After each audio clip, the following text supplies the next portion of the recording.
шашым бар, просто бұл стиль. Біраз халықты шуылдатқан телефондардың бірі. Диагонал 6.3, экраны IPS. Qualcomm Snapdragon 665. Камерасы 4 камералы. Бағасы 70 мың теңге тұратын. Сондай характеристикасын көріңіз, мен вообще аузым ашылды. Бәлтарыза қайырлы күн. Бүгін алдыңғы опроста ең көп дауыс жинаған, яғни ең арзан телефондар туралы видео шығар. Бағасына достойны, бірақ современный көрінетін және адамға ыңғайлы, камерасы да жақсы, ішінде процессор да жақсы, барлығы нормально, бірақ бағасы өте арзан бір телефон тапшы дегеннен кейін бар.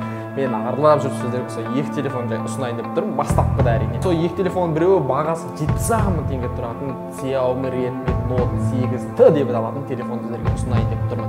Иә, әрине 70 мың теңгеге бұндай телефон табу көпшілік адамның арманы. Былай қараған кезде мен өзім таңғалдым, негізі мен онда 70 мың теңгеге ондай телефон шыға ма шықпай ма деп біраз арылағам, сөйтіп 70 мың теңге сондай телефон бар ма деп кезде кәдімгідей көрген кезде сондай характеристикасын көрген кезде мен вообще аузым ашылды. Яғни бұл реклама емес, себебі менің видеомда ешқандай реклама шыққан жоқ, сондықтан да бұл кәдімгі қолданушы ретінде сіздерге айтып отқан пікірім. Сондықтан да дайын болсаңыздар кеттік.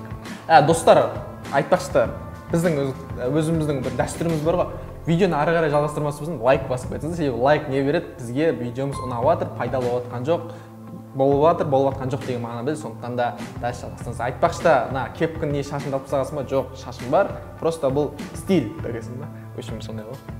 Өзгеше болсын деген ма? Әрине ең бірінші айтатын нәрсе ол минусы қандай минусы, иә? 70 теңгеліктің телефонның минусы қандай? Маған ең бірінші дизайн ұнамаған сөзі, экранның астында тұрған Redmi деген жазуы. Иә, қазір таңда маған ондай брендтің өзінің атын жазып қойған, ол дұрыс емес сияқты. Артына жазсаң жетеді, алдына жазған уже артық сияқты. Маған өзім сол жері ұнаған жоқ. Бірінші минус.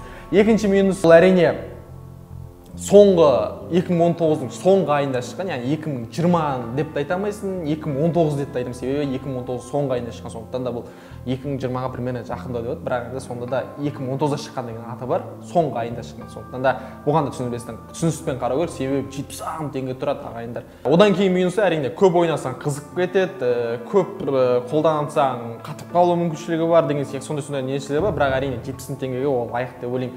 Себебі кейде iPhone-ның өзі 500 мың теңге тұратын iPhone-ның өзі кейде қататын, біреуіңіз білсеңіз, біреуіңіз білмейтін де шығарсыз. Негізі iPhone-да да сондай, мысалы мен де ұстап жүрмін ғой, примерно сондай. Кейде қатты неған кезде ол да қатып қалады. Бірақ анда 70 мың теңге телефонға кешіріммен қарауға болады деп ойлаймын. Сонымен сіздерге ең маңызды деп айтып отқан характеристикасы жайында айтайық. Сонымен кеттік бірінші. Бұдағы система Android 9, 2 SIM карталы, диагонал 6.3, экраны IPS.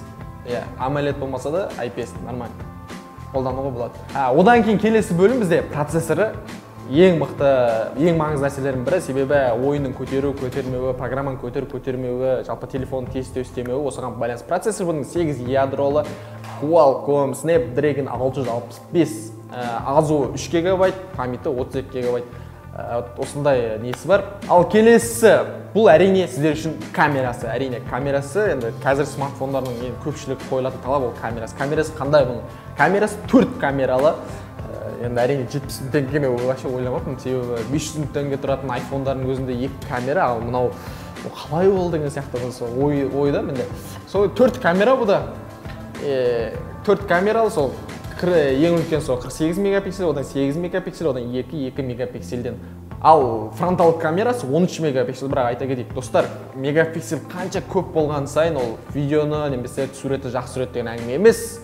Бірақ әрине әсер етеді, бірақ ол бәріне сол болса ол жақсы сурет деген әңгіме емес, сондықтан да оған назар аудармаңыздар. Бірақ ол да әсер етеді. Түсінікті ма? Ол маркетингі ход деп аталады. Одан кейін батарейкасы әрине ұзаққа жетеді.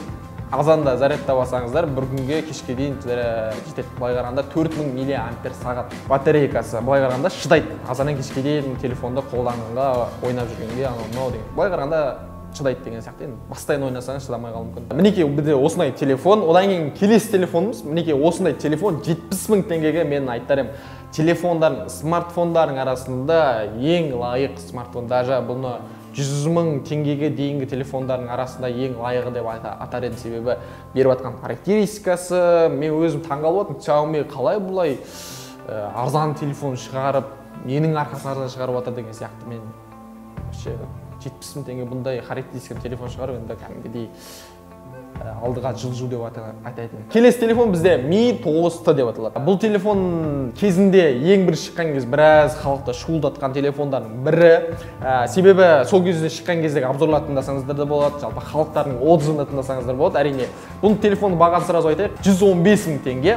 Яғни қазір карантиндік баға, қазір карантинге байланысты қазір көпшілік адамдар да өздеріңіз білесіздер, смартфон, анау мынау деген сияқтыға қазір телефон сатуға көпшілік қиналып жатыр. Сондықтан да барынша арзан, бірақ актуал түрде әрі былай қыстағанға ыңғайлы болып тұратын маңызы. Сондықтан да бұл телефондарды таңдап алдым, себебі дизайн бірінші кезекте әдемі, базар жоқ. Бірақ минусы, ең бірінші минусын айтайық, достар. Минусы сол әдеттегідей енді біреуге ұнар, біреуге ұнамас. Маған былай төбесінен былай телефонның төбесінен шығатын камерасы ұнамайды. Сондықтан да біреуге бір ұнауы мүмкін, бірақ маған ұнамайды. Маған минус сол болды. Одан кейін келесі нәрсе, бізде келесі одан кейін минус, бұл да әрине сәл сол Қытай телефондарына тән, сол көп ойнасаң, көп ұстасаң қызып кетеді, немесе сәл қатып қалу деген сияқты нәрсе кездесті, осындай отзывтар кездесті. Бірақ көпшілік адам бұл телефонды мақтап жатыр. Сонымен айтайық, оптимал түрде айтатын ба сіздерге, мысалы мыңдаған демей ақ қойдым, біраз 20-30 шақты смартфондарды зерттеп қарадым, соның ішіндегі сіздерге ең актуалды түрде тұрып жатқан, қазір таңда да сатылым бойынша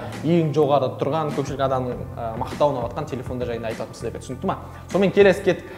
Характеристика жайында айтайық, кетті характеристикасы. Бұл телефонның өлшемі 6:39, одан кейін матрицасы, экранның матрицасы AMOLED, одан кейін ең маңызды деген нәрсе бағана ойын ойнау, бағана деген сияқты нәрселерге жауап беретін процессоры туралы айтайық. Яғни бұл Exynos емес, бұл да Qualcomm Snapdragon 730 процессоры осы. Одан кейін азу 6 гигабайт, памяті 64 гигабайт. Яғни айтқан кезде былай қарағанда өте азуы да жақсы, жадысы да жақсы, ал бағанағы процессор да өте жақсы. Былай қарағанда ойындарды, басқа да бір ауыр программаларды былай қарағанда жақсы көтереді деген сөз. Былай қарағанда характеристика. Әрине, көп отырсаңыздар, қызып кетуі мүмкін. Енді өз телефонда сол үшін ғой, не қатып қалады, не қызып кетеді. Осы екі проблема ғой, вот сондай. Одан кейін келесі нәрсе, келесі критерий ол әрине камерасы. Камерасы қандай бұл? Бұл бағана 70 000 теңгеліктегі 4 камера емес, бірақ бұда 3 камералы. 48 мегапиксель, 8 мегапиксель және 13 мегапиксель. Ал фронтал камерасы 20 мегапиксель. Картинкалар шығарып отқан түсірілімдері былай қарағанда керемет айфондағыдай болмаса да, бірақ соң нормально былай қарағанда жақсы түсіреді. Былай қарағанда TikTok, Instagramға нормально өзің бағасына. Түсінікті ғой. Келесі нәрсе, батарейкасы 4000 мАч, былай қарағанда ұзаққа шыдайды. Одан кейін NFC бар. Былай қарағанда бағана біздің Xiaomi Redmi Note 8T телефонына қарағанда бұның бір артықшылығы әрине бір камера аздау. Одан кейін процессор жағынан әрине сол жағынан болды. Азуы ана Snapdragon анада 665 болса, анада 730. Одан кейін анада 3 гигабайт болса, азуына да 6 гигабайт, яғни бәрі 2 еселенген былай қараған кезде. Бірақ мен осы телефон екеуін салыстырған кезде қайсысын алсам деген кезде мен білмеймін, қайсысын алса өзіңіз алыңыздар, бірақ 70 000 теңгелік соны ала бергендеріңіз дұрыс шығар. Менің өзім ойым, бірақ әркімнің өзі таңдауы өзінде, әркім өзі қалағанша таңдайды деген сияқты ғой. Бірақ достар, мен нан ал деп ешкімге айтпаймын, себебі әркімнің өзі таңдауы бар. Бізде каналымызда неше түрлі обзорлар шықты, арзан телефондар, қымбат телефондар, нормальный телефондар, ойынға арналған телефондар. Соларды қарап ішінде өзіңіз таңдаған алыңыз. Даже менің каналымнан көрмесеңіз, басқа каналдардан көріп, өзіңізді таңдаған алыңыз. Себебі телефонды ұстағаннан кейін кемі бір жыл ұстау керек.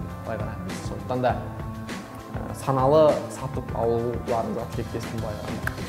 Енді сонымен достар, бүгінгі видеомыз аяқталды. Енді сіздерге карантин ұзақ болды, біз ойлағанбыз бітетін шығар деп түсіріп бастайтын шығармыз, жоқ, ондай болған жоқ. Сондықтан да біз осындай режимге көшуге мәжбүр болдық. Сондықтан түсіністікпен қарайды деген ойдамын, себебі сіздер арқаларыңызда біз өсеміз, сіздердің қолдауларыңыз бізге өте маңызды. Себебі сіздер болсаңыздар, біз бармыз, сіздер жоқ болсаңыздар, біз жоқпыз. Себебі біз видеоны кім үшін түсіреміз?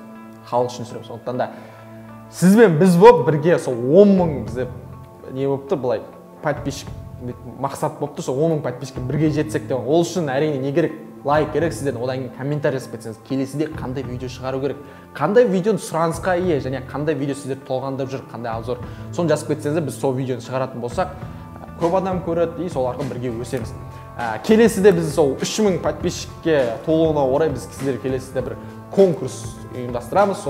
Сондықтан да келесі видеоны жібере алмаңыз. Келесі видео бізде вообще 2020-ны хит телефоны деп айтсам болады. Мен өзім байқамай қалып, бірақ негізі сатылым бойынша екінші орында тұрған телефон екен. Сондықтан сол телефон жайында обзор болады. Сонымен достар, мен сіздерге сенемін. сіздер де маған сеніңіздер. Мен біреудің рекламасы үшін жасамаймын. Барлығы шынайы түрде.